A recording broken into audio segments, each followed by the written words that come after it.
안녕하세요, 부에나파게입니다. 이번에 송도를 다녀오고 느낀 매매와 전세 분위기, 그리고 송도를 찾는 매매와 전세 수요, 그리고 송도가 일자리까지 품은 자족도시로서 자리 잡을 수 있는지에 대한 생각도 영상 뒤편에 말씀드리도록 하겠습니다. 시청하시기 전 구독과 좋아요 부탁드립니다. 지금 송도의 전세는 최근에 신학기 수요로 인해서 쌓여있던 전세 매물들이 조금 거래는 됐고, 전체적으로 전세 매물은 별로 없는데 전세를 찾는 손님도 많지 않아서 여러 군데 나와 있는 전세 매물들이 좀 보였습니다. 그리고 매매 같은 경우도 작년 하반기에 조금 높게 거래된 이후 매수세가 꺾여서 거래가 안 되고 있다가, 지금은 작년 하반기보다 좀 깎이는 매물들이 1월에 한번 거래가 됐다가 2월 설날 전후로는 거래가 거의 안 되다가 2월 말부터 다시 저렴한 물건들의 매수 문의도 오고 있고 거래도 조금씩은 되고 있다고 합니다. 매도자와 매수자 간의 눈높이가 너무 다르다 보니까 계속해서 거래가 안 되는 상황이 이어지고 있다가, 주요 단지들 같은 경우는 작년 거래 금액과 거의 비슷하게, 그리고 조금 떨어지는 입지 단지들은 작년 거래 금액에서 몇천 정도 깎이는 물건들이 거래가 되고 있었습니다. 부동산 사장님들 중에서는 지금 가격대가 어떻게 보면 바닥이라는 느낌이 든다, 그런 말씀을 하시는 분도 있었습니다. 근데 아예 찾는 사람이 없다가 이제 좀 문의도 오고 보러 오는 손님들이 생겼다는 정도의 수준이라서 어쨌거나 거래가 잘 안 되는 모습은 여전했습니다. 보통 매매를 하고 싶은 생각이 드는 경우 중에 살고 싶은 단지가 정말로 급매가 나왔거나 마음에 드는 전월세 물건이 없어서 어쩔 수 없이 매매를 선택하는 경우도 있는데, 지금 송도를 봤을 땐 전세가가 그래도 작년보다 오르긴 했지만 전세 대출도 가능하고 이자도 이제 어느 정도는 안정적으로 움직이는 수준으로 왔기 때문에 30평대 기준으로 4억에서 5억 원, 6에서 809까지 지역을 넓게 본다면 전세는 3억에서 4억 원대에도 있어서 전세 물건이 없어서 매매로 가는 경우는 아직까진 좀 제한적인 것 같고요. 그래서 작년 말부터 있었던 신학기 수요도 전세로 많이들 들어왔습니다. 그리고 송도로 들어오는 수요에 대해서도 간단히 말씀드리면, 가장 먼저 신학기 수요가 있는데 매매든 전월세든 자녀를 키우기 위해 송도로 들어오는 수요는 꾸준히 있었지만 예전만큼 높지는 않다고 하는데요. 여러 이유들이 있겠지만 송도 내 과밀 학급 문제, 근데 이건 매년 있었던 이슈라는 점, 송도 안에서도 609나 809 쪽에 입주가 많다 보니까 그쪽으로 넘어간 수요도 많았고, 또 최근 몇 년간 송도 주변인 미추홀 쪽이나 위로는 부평이나 검단 신도시에도 신축 아파트 물량이 워낙 많이 나오다 보니까 송도나 청라로 가던 수요가 분산되면서 더 그런 것 같습니다. 그래도 여전히 학교에 학원가까지 모두 가까이 위치한 109 쪽은 여전히 찾는 분들이 상대적으로 높은 모습이었습니다.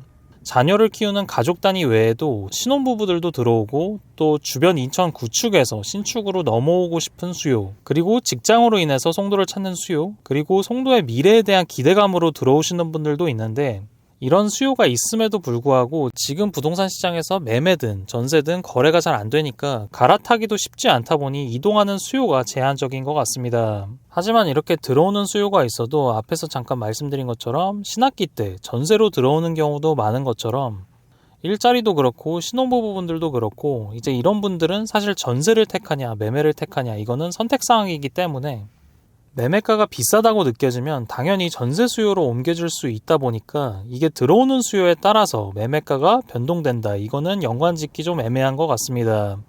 그래서 송도를 매매하는 수요를 관심 있게 봐야 하는데, 송도의 매매 수요를 보면 가장 먼저 미래 가치를 보고 매수하시는 분들이 있는데, 요즘은 실거주 차원에서 선택하려는 분들이 많아 보이고, 지금은 사실 전세를 내놓기에도 부담스러운 부분도 있고 전세가 차이도 매매가랑 워낙 좀 벌어져 있다 보니까 미래에 대한 기대감만으로 투자를 하는 그런 수요는 확실히 좀 제한적으로 보였습니다.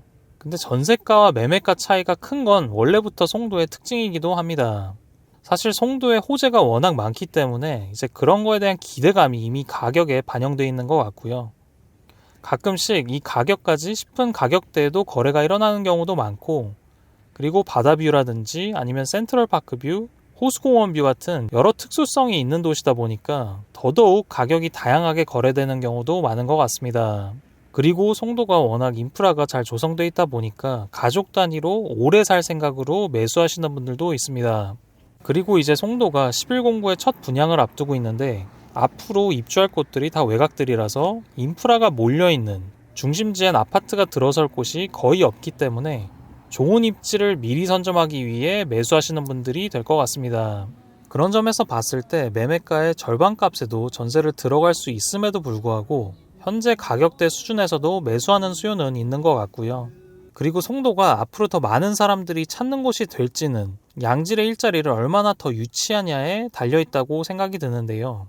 지금도 그렇고 앞으로도 더 많은 바이오 기업들이 입주할 예정이고, 송도 주변에 남동공단이나 인천 도심도 있어서 이곳에 근무하는 분들도 송도를 찾고 있지만, 아무래도 서울과의 접근성이 나쁘다 보니까 자체적으로 양질의 일자리가 얼마나 더 많이 생기는지에 관심을 가질 수밖에 없게 되는데요.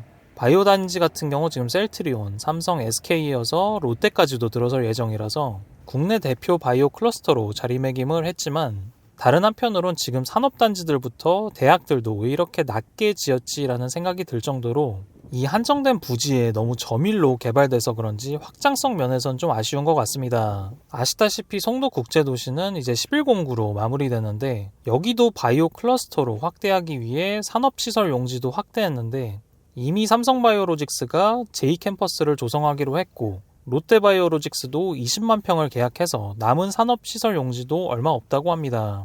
여기에 최근에 또 삼성바이오로직스가 제3캠퍼스를 1, 2캠퍼스 인근으로 계획 중이라는 소식까지 나와서 머지않아서 또 삼성에 의해서 채워질 것 같긴 합니다.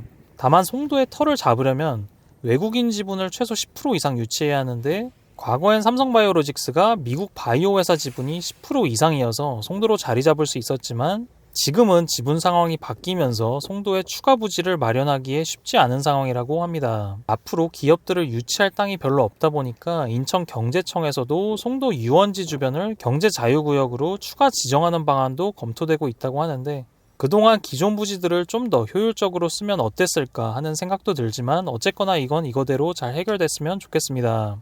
그리고 바이오 단지와는 다르게 고밀로 들어설 수 있는 국제업무단지에 더 많은 양질의 일자리가 들어서줘야 된다는 생각이 드는데요. 지금 국제업무단지 안에서 주택건설 용지의 93%는 개발을 마쳤지만, 문제는 상업 업무 용지 같은 경우는 절반도 안 되는 47%만 개발이 이루어졌다고 해서, 이 일대를 가보면 아파트들만 들어서 있고 역 주변은 좀 휑한 느낌이 들긴 합니다. 그 문제를 인식하고 인천경제청이 오피스텔 면적을 더 넓힐 수 있도록 개발 기준을 완화한다곤 했지만, 이걸로 과연 개발이 더 속도 낼지는 지켜봐야 할 것 같습니다. 오늘은 여기까지 하고 다음에 더 좋은 영상으로 찾아뵙겠습니다. 감사합니다.